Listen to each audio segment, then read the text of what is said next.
This is the Defenders podcast on TV Podcast Industries, and we're talking about the new season of What If, Season 2, Episode 2.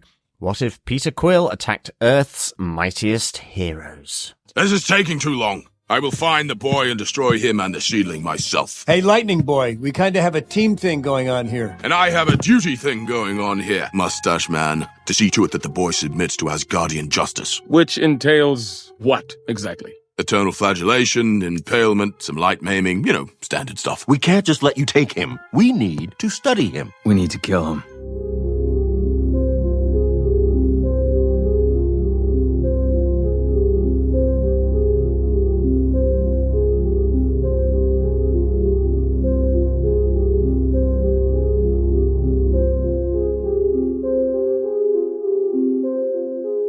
Welcome back, fellow Defenders, to the Defenders podcast on TV Podcast Industries. It is What If, Season 2, Episode 2. What if Peter Quill attacked Earth's mightiest heroes? And also, what if TV Podcast Industries was a man down and didn't have Chris Jones? Well, you will find out sure enough, because I am one of your hosts, John. And I'm your other host, Derek. Yes, we're Chrisless. Where is Chris? I like that. Chrisless. It's like Christmas. It is. But without Chris. And like chrysalids. Well, that as well. Yeah. Another good reference there. There you go. Derek. Or should we call what if ellipses question mark? Well, that's basically is the name of the show, isn't it? Yeah, it's always the three dots and ellipses. Let's check what that was earlier on, didn't you? I did. Because I knew they had a name and I couldn't remember what it was. Yeah. So ellipses. But yes, unfortunately, Chris unable to join us for this episode. We're trying to do a bit of catch up. As we mentioned in the last episode, all these episodes of What If coming out daily from the 22nd of December, and we weren't able to cover them any earlier. So we're trying to fit them all in around our schedule. Very busy around New Year's as well. So. Bang, bang, bang, bang, bang, bang, bang. Pretty much. Goes Disney Plus, Doesn't indeed. Yeah. Doesn't it? I'm not sure I like having 9 episodes of a show that's going to take possibly 2 years for the next season to come, all coming out daily. Yeah, so it would be nice if it was weekly, for sure. Spread a bit further. Yeah, a little bit more spread. Yeah. Like too little butter over toast. It's almost the Lord of the Rings quote. Almost the Lord of the Rings quote. I feel like butter spread too thinly over toast. Or something like that. Anyway. I feel like butter spread over too much bread. Yes. That's it. Yes, that's something it. like that. Yeah, anyway, enough Lord of the Rings references, because this is our spoiler-filled discussion of episode 2 of the new series of Marvel's What If. And this time we get to see what if Peter Quill attacked Earth's mightiest heroes. Mm-hmm. And just a reminder for those of you who haven't subscribed to the podcast or who may just be joining us for What If for the first time, please head on over to our website at tvpodcastindustries.com. You can subscribe to the podcast over there and get all of the shows that we've been covering. We've done over 800 episodes covering tons of the MCU, but loads and loads of other shows, especially in the last couple of years. Yes. We're doing about 100 shows a year, haven't we? Certainly. And indeed, we have done What If Season 1. So if you want to follow the through line of What Ifs, please head on over to our website at tvpodcastindustries.com, where you can join any mysterious podcast player in the multiverse of your choice. Yeah. We also love feedback as well, so you can send in your emails to feedback at tvpodcastindustries.com, and we will read them out on the podcast in our feedback section. And of course, we also have our spoiler-filled posts over on our Facebook group as well. Just head on over to facebook.com/groups/TV Podcast Industries. Absolutely. And you can also now follow us on Threads. Pop on over to Threads and look for TV Podcast Industries. We're trying to move there from Twitter, but want to retain followers and people that like our posts. So come join us over there in Threads. The more we get, more chance we can get away from Twitter, right? Yeah. So it can be our X. Exactly. But Derek, what are some of the episode details for episode 2 of this new season of What If? What if Peter Quill attacked Earth's mightiest heroes? Well, the executive producers for the show, of course, are Bryan Andrews, AC Bradley, and Brad Winderbaum, along with Kevin Feige. Head writer for the show is AC Bradley, and this episode was written by Matthew Chauncey, one of the other head writers for the series as well. This episode and most of the other episodes are directed by Bryan Andrews as well. Excellent stuff. Yeah, a little switcheroo from episode 1 with the director there. Yeah. John, do you want to tell us what they gave us with their synopsis for What If Season 2, Episode 2, What If Peter Quill Attacked Earth's Mightiest Heroes? Sure. In 1988, Yondu takes Peter Quill to Ego, who urges him to help his expansion across the universe. 6 months later, after ravaging several worlds, Quill returns to Earth. In response, Peggy Carter and Howard Stark assemble a team of Earth's mightiest heroes composed of Bill Foster, King T'Chaka of Wakanda, the Winter Soldier, Dr. Wendy Lawson, and a reluctant Hank Pym, who brings his daughter Hope van Dyne along. After a scuffle on Coney Island, the team detains Quill with the help from Thor. As the team discusses their next move, Van Dyne connects with Quill over music and realizes that he returned to Earth to come home. Hope frees Quill, who travels to Missouri. Meanwhile, T'Chaka, Foster, and Thor aid Carter's forces holding back Ego, who has traveled to Earth to continue his expansion into the universe. Meanwhile, Pym and Lawson encounter Quill visiting his mother's grave, and a sympathetic Pym convinces him to stand against his father. The Winter Soldier, under the influence of his Russian handler, prepares to assassinate Quill until Stark reminds him of his best friend Steve Rogers. Just as Ego overwhelms the heroes and attempts to obtain his seedling, Pym and Quill arrive in time to stop him, with Quill using the cosmic energy of the celestial seedling to destroy Ego's avatar form. The team, minus Bucky Barnes, celebrates their victory before setting out to confront Ego's planetary form. Back once again in 1988, a big year for the MCU. Yeah, definitely. Yeah. And again, another Guardians of the Galaxy kind of connection or thread here, this time with Peter Quill. Obviously, episode 1 had Nebula, and her connection with Guardians of the Galaxy. So yeah, we have, that thread here. Yeah. So our first point really is, what if we had seen this before? So what MCU movies is this referencing? What's the jumping off points? As you say, the opening of Guardians of the Galaxy when Peter Quill gets taken from Earth is the starting point. We saw how that story played out in Volume 2 when Peter got delivered to Ego, his father. But here it's effectively saying that he gets taken by Yondu, and then Yondu doesn't have the change of heart that he had in the original Guardians of the Galaxy. It's fast forward, effectively. Exactly, just hands him straight over to Ego. So, as a young, impressionable child, directly after losing his mother, he's now in the hands of Ego, the living planet, to tell him his plan to take over the universe. Yeah, although I did think him effectively disintegrating his Walkman immediately after sort of taking his son Peter, was probably a little on the nose for Peter, because you see how much music and that symbol of of that Walkman meant to him when he comes into contact with Hope van Dyne here, which is really important. Absolutely. I love this Guardians of the Galaxy Volume 2 kind of connection. Yeah, and that's exactly what Ego did when he met Peter Quill in Volume 2. He destroyed his Walkman as well, almost immediately after getting there.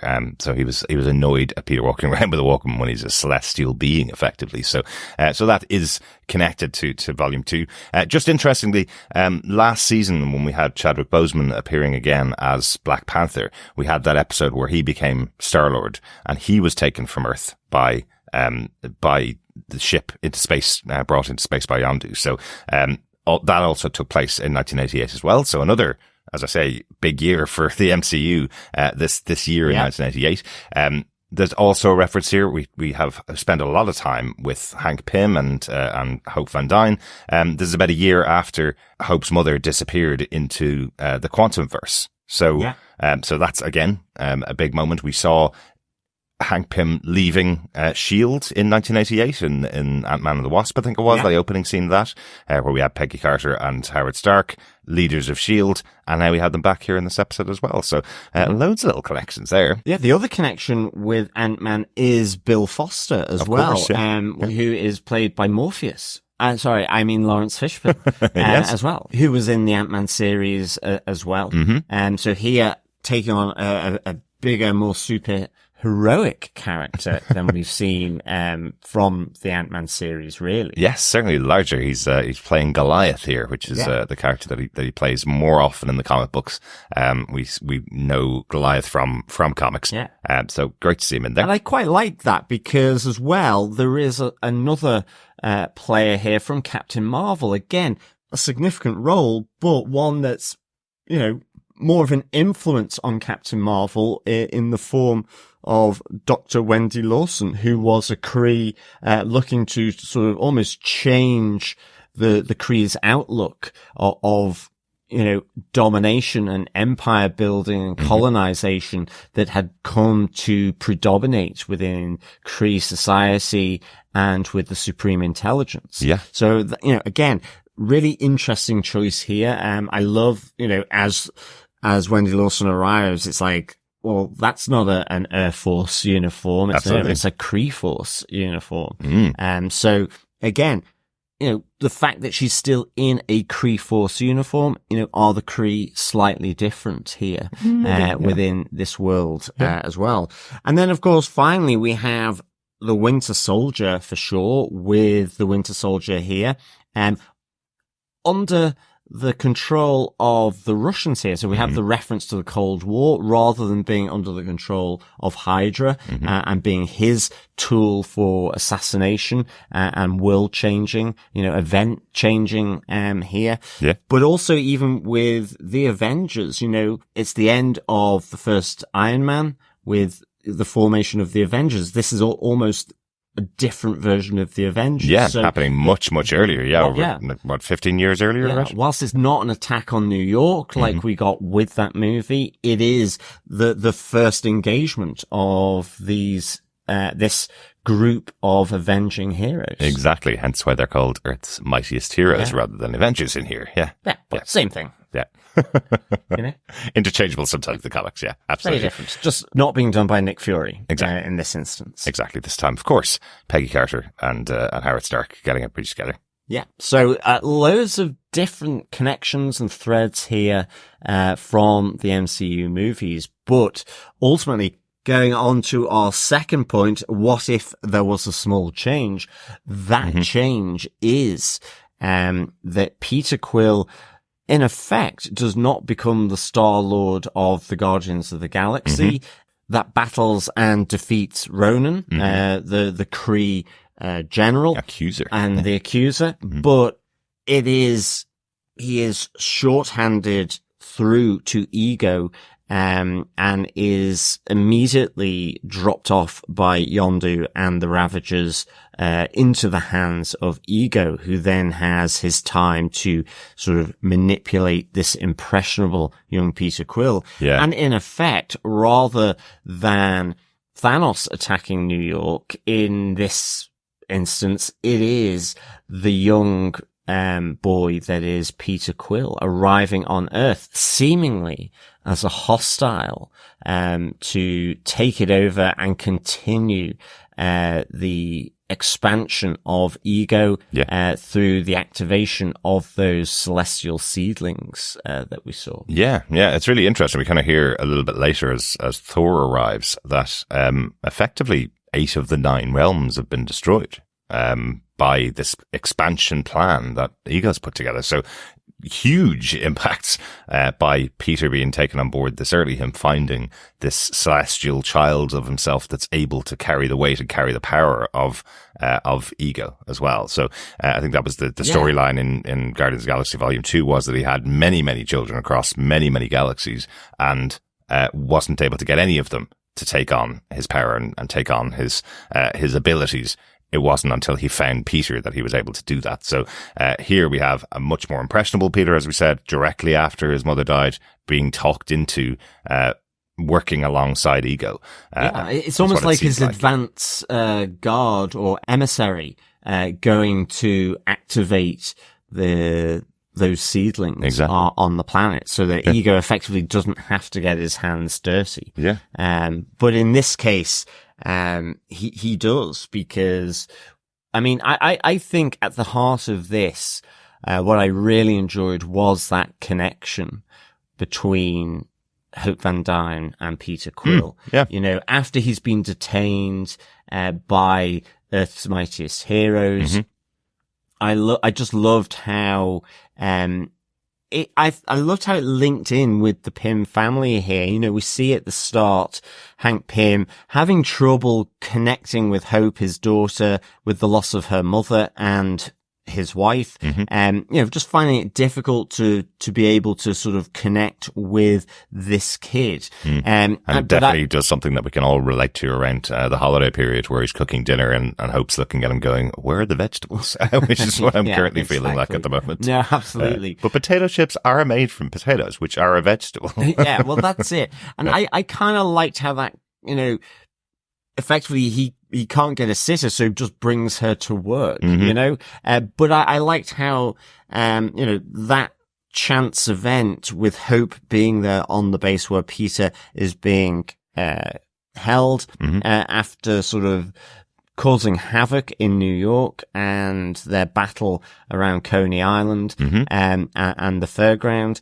I just liked how the two of them, just connected over the tape deck, you know, how, that tape deck, was it your mother that gave it to you? Asks Peter, you know, and you can see that it's important to her. And she ultimately shares it with him because she goes, I know my mum would like me to share this with you. And because as she finds out that, you know, in a sense, Peter wants to come home, because he's trying to get to Missouri to find out, pay his respects to his mother, because he hasn't connected with his father, Ego. In fact, really what we hear is like, he's just in my head. It's just like, Peter just doesn't appreciate that his dad is constantly in his thoughts, in his head, speaking to him, telling him what to do. And you know, I when I watched it the first time, I kind of mistook the story, took it the wrong way round. I thought actually Peter was here on Earth after he had destroyed some of the other planets in the realms, or some of the other realms. But Peter's telling the truth here. He has come to Earth to escape from his father, to try and get back to his home, away from his father. The influence that Ego has on him hasn't led him to become the destroyer that he thought he would become. Peter did pull away from it. It was in this conversation the second time I watched it, that when he's talking to Hope and he's saying to him, well, why would I want to destroy my home planet? This is where I'm from. I'm coming back to Missouri, where I was taken from, a couple of months ago, really, at this stage. So, but I like that at its heart are these two kids, really, you know, with Hope telling then all the assembled heroes that they've got it wrong about Peter and that he needs our help. And I like how she pitches it to Hank as well, you know, and it brings out the best in Hank here, where you see him, you know, engaging with Peter in Missouri at his mum's graveside. So I thought this had loads of heart, and I really, really enjoyed it. You know? Definitely, yeah. Although I do like that that entire conversation was was under the watchful gaze of the Winter Soldier's sniper rifle, ready to take him out. Now he's still under control of Gorbachev and the Russian government, as you said. So he's not actually working. He's working kind of with Earth's Mightiest Hero, but not working for them. He's still under the control of his handlers, effectively, until Howard Stark breaks into his control and gets him to think about his best friend, Steve Rogers. Exactly.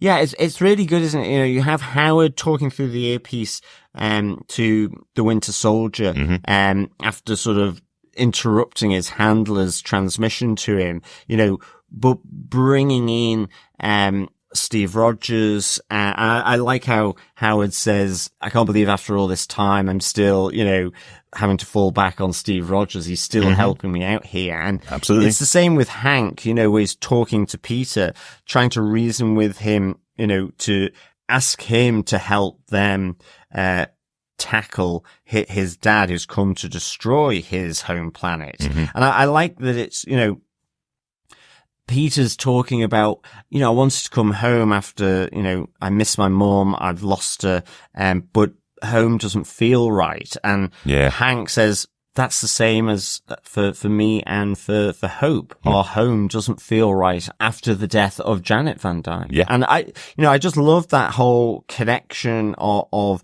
in the case of Hank and with Peter, it's, a wife and a mother that has gone. And in the case of, the Winter Soldier, aka Bucky Barnes, it's his best friend, Steve Rogers, that, is there still ingrained despite all the conditioning, that's gone into making him the Winter Soldier. He still can see that. And actually with, Hank pulling in Peter close to him, then, you see him stand down with the sniper rifle. But even you can understand why Peter does go after Ego. And I just love that whole, battle because, Ego is really, I knew you were never a Celestial. You're a great disappointment, absolutely against him. And I love Peter coming back saying, actually, old man, my mom says I'm a Star-Lord. Yes. And I just thought the imagery of him just sort of absorbing Ego's power and then using it back against him was just so good. Yeah, it was really, really cool. Really, really cool. Anything else you want to say about the Earth's Mightiest Heroes themselves, the team that we've got set up here, John? Well, I liked King T'Chaka, and I love that he brings in the saying of Wakanda from when the 7 tribes weren't united, about, if you're waging a war on 2 fronts, and then use those 2 fronts against one another. I use Ego and Peter to attack one another. The only way to win is getting out of your enemy's way when you're waging war on 2 fronts. Yeah, so I thought that was really good. And it's really smart as well because, we often see the Avengers fighting a threat and the Avengers win because they all work together to fight that threat. And here we have Peter versus Ego, and then the Avengers stepping out of the way and just kind of, keeping things at bay, really. Or at this, Earth's Mightiest Heroes, stepping out of the way. I thought that was a really good moment from T'Chaka. He has his big moment here. I liked Bill Foster as well. I thought he had a lot of fun moments. I liked, when Thor arrived and he was saying, I will fight until, there's no wind left in my lungs, and gets knocked back immediately. And Bill Foster standing over him as Goliath going, how much wind are left in your lungs now, Thor? After thinking he can take on a Celestial on his own. So trying to encourage Thor, just like they had to in the Avengers when Thor first appeared, trying to convince him he does need a team around him. Just because he may be godlike and may have godlike powers doesn't mean he can't do it without support from other people. I like the detachment of Winter Soldier as well. Like after it's all done and he's not there celebrating at the Pym house, Hank basically asks Howard, do we need to lock our doors? Is he going to come after us now? Yeah. And it kind of, in a sense, Winter Soldier has gone into the wind and has sort of ditched, his, Russian, handlers altogether, to do his thing. I guess he'd probably be taking on that role that Bucky Barnes had in Falcon and the Winter Soldier, the TV show, where Bucky's now trying to make amends for his past. Exactly. So now that he's learned who he is and has broken that connection, I suppose that might be what he's doing. But again, interesting that it's Peggy Carter and Howard Stark that broke him from that, because if you remember right back to the first Captain America movie, we had Howard Stark and a young Peggy Carter all knew who Bucky was back then. They were all friends together. The 4 of them were all worked together for a long time before Bucky got captured. So good that still that friend group, I suppose, taking care of Bucky. Yeah, absolutely. And then our last person is Dr. Wendy Lawson. Yeah, that's a really interesting one, isn't it? That Wendy Lawson worked on Project Pegasus. We see in the opening moments of the episode that this whole setting is set around Project Pegasus, a SHIELD facility. But it's quite interesting that they know that she's Kree really quickly. But again, S.H.I.E.L.D. is always one of that, in the comics certainly, is always the one that knows lots more information than they're letting on. So maybe the world didn't know who Dr. Lawson was, but maybe some members of S.H.I.E.L.D. did. Nick Fury was a lower level agent until he met with Captain Marvel, and they met up with Dr. Lawson in Captain Marvel. And I think if I'm right, he joined S.H.I.E.L.D. in 1988, so he's not even a member of S.H.I.E.L.D. right now. This is before him. So that's, I suppose, quite interesting that maybe they did know that she was a Kree, hiding in plain sight, during this, or maybe because of her technological experience, she's the one that created the ship, the jump ship they're using throughout the episode. They brought her on board, and then she revealed herself, potentially. Yeah. That might be. Well, it looks like she's loading the Tesseract into it. She is. Yeah. So that was her mission when she was trying to build the jump ship at the beginning of Captain Marvel. When Carol Danvers is flying with her, they're using the technology that she's creating. So potentially she's using the Tesseract in that as well. Yeah. Exactly. But I think it's quite interesting that they have her in there, that they pull her in. It's quite an interesting choice. I mean, I don't really know why, other than, just trying to pick, and I think a bit like with Bill Foster, a different person from the universe to be, more central, to see how that plays out. Exactly. And I think that's just really interesting, that kind of experimentation, to be honest. Yeah, definitely. It's a thing that happens so often in What If, forming a completely different version of the Avengers to the one you see on a regular basis in the comics, or a completely different version of the X-Men if the X-Men were featuring, who would be your main team if something happened at a different time. So quite cool to see that on screen. Yeah, definitely. But I suppose our final point usually is, what if the universe was changed forever? How would this affect the whole universe after this story? Yeah.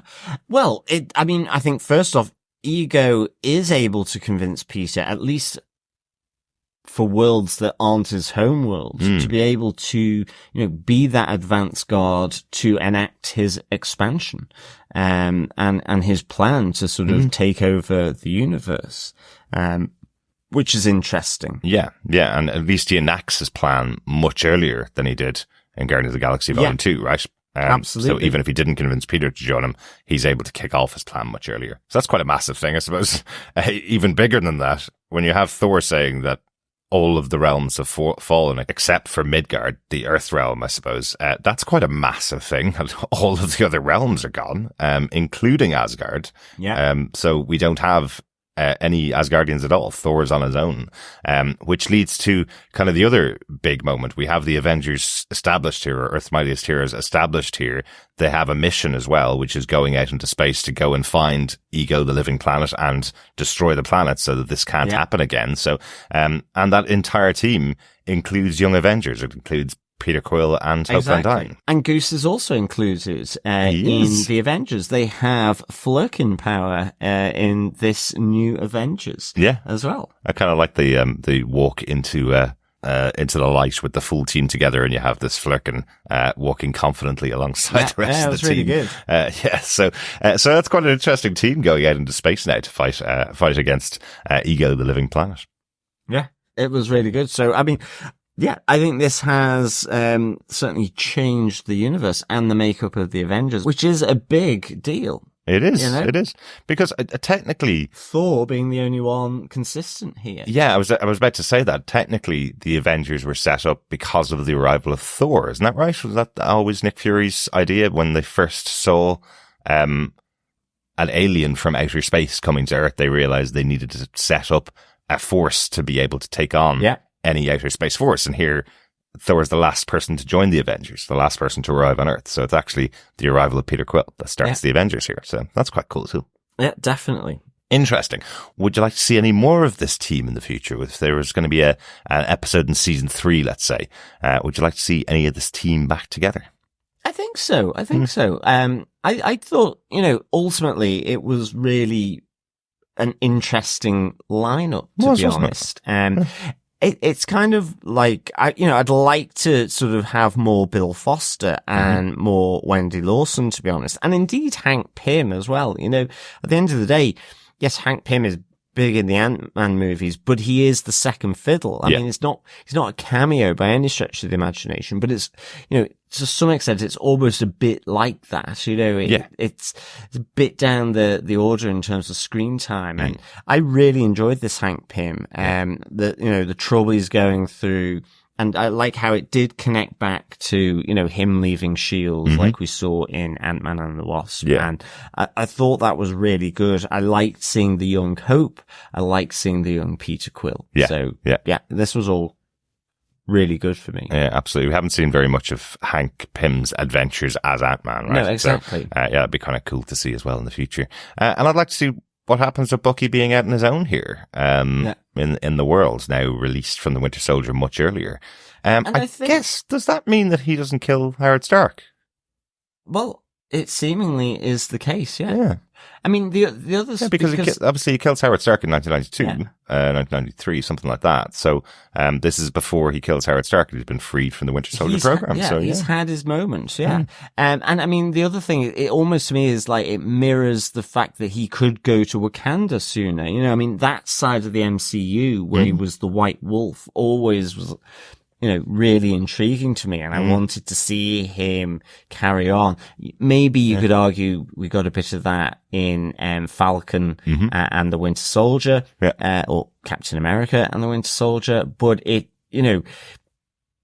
love that kind of association. That's where he gets rehabilitated, and maybe in this case, it's going to be with King T'Chaka. That'd be quite interesting. Good stuff. Yeah. Let's get on to our notes then. John, do you have any notes to begin with? Yeah, I just have the fact that on Coney Island, you see Peter Quill really as a kid. He's on the fairground rides, he's eating candy floss, and he has gotten himself a raccoon plushy toy. Yes, he does. Which ultimately gets its head lasered off, from as the Earth's Mightiest heroes engage with him for the first time on Coney Island. But I kind of like that we get the reference to Rocket the Raccoon here. It's such a cute nod to in it, Teddy Bear sort of referencing. Yeah. It's such a cute nod, isn't it? Yeah, it's really, really nice to see that. The thing that's not so nice is, I think I just forgot to mention during here, the one thing that pushes Peter over the edge once again is just like in Guardians of the Galaxy Volume 2, he learns that Ego killed his mom to get to drive Peter effectively. So that was quite a big moment. That moment. So he has learned all of that information at a really young age. Not only his father's plan, but also that his father killed his mother as well. Yeah, exactly. Yeah, quite a big one. Good stuff. I don't think there's any more notes from myself. No. So let us get on to our defense. Derek, do you defend this episode? I do defend this episode. Yeah, I like this. This is another interesting story. What would happen if Yondu had a change of heart? What would happen if Yondu didn't take Peter traveling around the galaxy with him for 15, 20 years? It's a really interesting idea that one change. If Yondu had been the person that Peter thought he was, he could have ended off here with Ego earlier, and 8 realms of the galaxy would have been destroyed because of that decision by Yondu. So Yondu turning out to be a massive hero for keeping Peter away from Ego, interestingly. Yeah, absolutely. What a great choice. And again, this is what if should be. It should be answering interesting takes on the MCU. So, I think right back when we covered Ant-Man and the Wasp, we saw Peggy Carter and Howard Stark in S.H.I.E.L.D. with Hank Pym leaving at the time, we went, I'd love to see a bit more of that story. They're all young enough actors. They can all come in and do, a couple of episodes of a TV show together. Yeah. We've had, Agent Carter as well. So, seeing that kind of other end of Agent Carter's career, that she's now head and director of S.H.I.E.L.D. Here she is with Howard Stark setting up the first version of the Avengers. I think that's cool, seeing a bit more of that, of those storylines as well. So yeah, overall,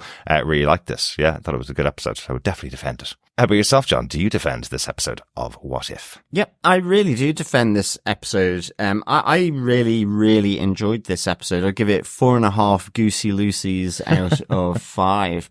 I really like the heart of this episode, between Peter and Hope van Dyne, to be honest, and also linked to Hank and that idea of loss and family, and sort of just having to, in a sense, almost, start anew, with trying to make somewhere home because of that loss. And I like how in the end it finished with that happy family ending at the Pyms, where they're all enjoying a sort of a celebratory meal, and it's almost like they have taken in Peter here after Ego has shown himself to be an utter disappointment of a father to Peter, by telling him of his murder of his own mother that Peter misses hugely. And Ego is that almost the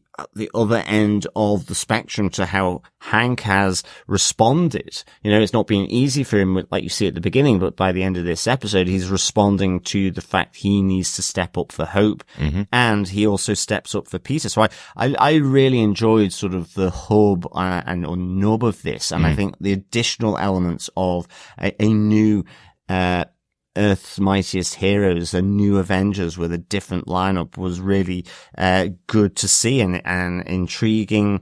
I like that you had Hope and Peter as part of that by the end, along with the old Flurkin as well in the form of Goose. I love the action sequences, some of the imagery here. As I say, I think in particular when Peter sort of has absorbed that power from the seedling and sort of projects it back at Ego's avatar form.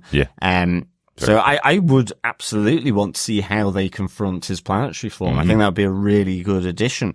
I like that Yondu, sort of handing Peter to Ego as well. Just again, like with all of these small changes, really interesting, large consequences here. So yeah, for me, this is 4.5 Goosey Lucy's out of 5. Really solid, good, full of heart. And Hope van Dyne in brackets. So yeah, definitely do defend this episode. Absolutely. And again, second episode here, and I can't see, these all connecting together. Very different from the first episode, other than potentially this whole team are going out into space. Yeah, and it's some kind of Guardians of the Galaxy connection so far. Yeah, absolutely. But John, what if we had some feedback? Well, we do. Yeah, we do. Question answered. Yes. First up, over on email, we have received some feedback from our great fellow defender, Coffee and Vodka, who says, "Greetings, fellow old school defenders. The first viewing of episode 1 provided a by the book and a tonal performance of Nebula. The second watch shows subtlety in Nebula's words and actions, foreshadowing everything formerly hidden, a noir world of light, dark and grey where few motivations are readily apparent. No subtlety here, however, just a good old-fashioned team-up against a big, bad dad, and a son looking to get out from under his thumb. It was good to see Goliath as part of the team, and always a plus to have Hank around. Instant exposition, getting to the next panel, the next fight, and the next explosion. Ending with a no muss, no fuss. Gosh, I guess we're a super team now. This was in every way designed to bring out the 13-year-old reading comics by flashlight under the blanket past bedtime. A total blast with another coming up tomorrow. Good days indeed. 4 Derek-designed Thors, diabolical daughters, and a mountainous ego out of 5. Peace and take care. Coffee and Vodka." Excellent stuff, Coffee and Vodka. That's a reference to my hatred of Party Thor from season 1 of What If, I think. I think it might whereas be. I really liked the Thor in this episode. I thought he worked really well. I like the anger that he comes in. His entire realm has been destroyed and he's here to take down Ego, and if he has to do it alone, he'll do it alone. I thought that was a nice change from the Thor that we've been seeing, the comedy version of him that we've been seeing for such a long time in the movies. So yeah, totally with you. That's my version of Thor that I like to see on screen. Excellent stuff. Thanks so much, Coffee and Vodka. over on Facebook, we got some feedback as well. First up was Heather Wallace, who says, another good episode. And it's great. This season is exploring scenarios. I loved the subtle nod to Rocket when Peter chooses a raccoon-like toy at the carnival. I'm so impressed with the art and animation. There was a very subtle shift in Yondu's expression from kindness of the version we know to malevolence of the Yondu handing Peter over. It was very creepy.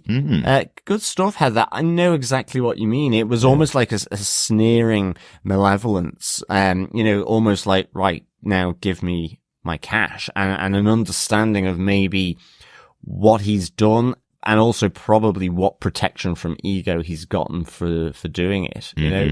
So yeah, I caught that, subtle change in his expression as well. Yeah, absolutely. Thanks, Heather. Also on Facebook, Sandy Resendez says, I really like this episode. Even being influenced by his father at a younger age, he still knew he was wrong and defeated him in the end. I just realized that if Bucky was freed, then he wouldn't have killed Howard Stark a few years later. I guess they could send another Winter Soldier to do it, but it wouldn't have been Bucky. It's a great point, Sandy. I think we only just came to that realization at the end of the discussion that we were having about the episode there. How silly are we to not notice that? That's a massive change for the Winter Soldier character. That means that there's no civil war, right? There's no battle between Iron Man and Steve Rogers in the future over Bucky Barnes and the murder of Tony Stark's father, right? Yeah, exactly. So that's really interesting change for this episode. Jeff Childs asks, so S.H.I.E.L.D. knew about Wakanda and the Wendy Lawson was Kree. Exactly. Actually, that's another really interesting point, Jeff. Yeah, that King T'Chaka has effectively, revealed the Black Panther significantly earlier in the timeline. Yeah, he has. Now, I know that when Black Panther comes out and he reveals the technological side of Wakanda, that's absolutely unknown to the world. They're masquerading as a third world nation. That's why they have the shield over it and nobody can see through the shield. But Howard Stark does make a mention of the fact they had some vibranium, which is what they made Steve Rogers' shield out of back in World War II. So there may have been some connection there between the two. Yeah, I think maybe. Back when that first Captain America movie was made, I think they kind of just said it's made from vibranium, but didn't talk about where it came from. So here, it's revealed almost that there has been a connection between Howard Stark and Wakanda, and that's where he got the material from. So yeah, that's quite interesting. And yeah, we kind of mentioned the Wendy Lawson thing. Maybe she's revealing herself as Kree here for the first time, although Peggy Carter doesn't seem too surprised. She seems to be aware of it. Yeah. So I don't know.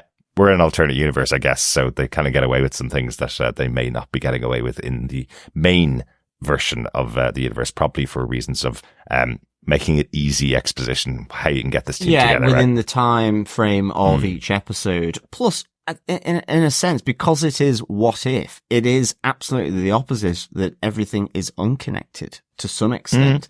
You can totally break the connection, even though they're taking through lines and changing them. It doesn't have to be connected in that way. Kind of. I guess. But they are kind of saying that They're trying to everything's justify connected it, that's up until all. the point that the change is made. Yeah. But it's interesting to be able to take those slight differences. Donald Dennis also had a few questions. He asks, what did you think of this version of Thor? Yes, Derek, what did you think of this version of Thor? Yeah, I know you've answered this. But... I know. I responded to Donald thinking he was talking about a very quick cameo of comedy Thor in the next episode of What If. So yes, to repeat, Donald, your question is about this Thor in this episode. I liked him much more than we saw in the last season, and than we've seen in most of the movies in the last couple of years as well. I like this version of Thor. He's really good. Excellent. Donald continued, also, do you think that in episode 2 of this season we witnessed the big bad for the season overall, or do you feel they will skip the overarching story this time? While I'd love them to tie a bunch of these things into one big story, I don't want them to feel it's necessary every season of What If. Yeah, it's interesting. As I say, at the moment, it just feels like there's a Guardians of the Galaxy kind of thread here so far from these first two. And I'm assuming, Donald, then the big bad being Ego in its planet itself. form. Yeah. That could be interesting. But yeah. I know we have some very different episodes coming up over the rest of the season, so not sure how we get all of them into space and going after Ego, or whether that would be the right thing. I think we haven't seen enough, and I definitely didn't think watching the first season of What If that it was all going to culminate in one big showdown at the end of the season either. So I think it took me about 6 episodes to realize there was anything connected at all. And there's certainly nothing specifically being called out in these first 2 episodes where the Watcher's coming in and pulling individuals out of the world or anything like that just yet. So we'll have to watch a bit more. Yeah, definitely. Good stuff, Donald, and as well Jeff, Sandy, as well as Heather again, and Coffee and Vodka. Good stuff. Thanks for the feedback. Yeah. If you want to send any feedback into us, you can email us to feedback@tvpodcastindustries.com or pop on over to our Facebook group at facebook.com/groups/tvpodcastindustries. There's a spoiler post up there for every episode of What If that's been released so far. Yes, excellent. Thanks so much for joining us, fellow defenders. As always, we are going to be back next time to chat about episode 3. What if Happy Hogan saved Christmas? 'Twas released the night before Christmas. It was. And we will be recording probably the the night before New Year's, I think, is roughly when we're recording, right? Indeed. Good stuff. Thanks so much for joining us. Chat to you again next time. Yeah, speak to you next time, fellow defenders. In the meantime, of course, though, keep watching, keep listening, and keep defending. Bye.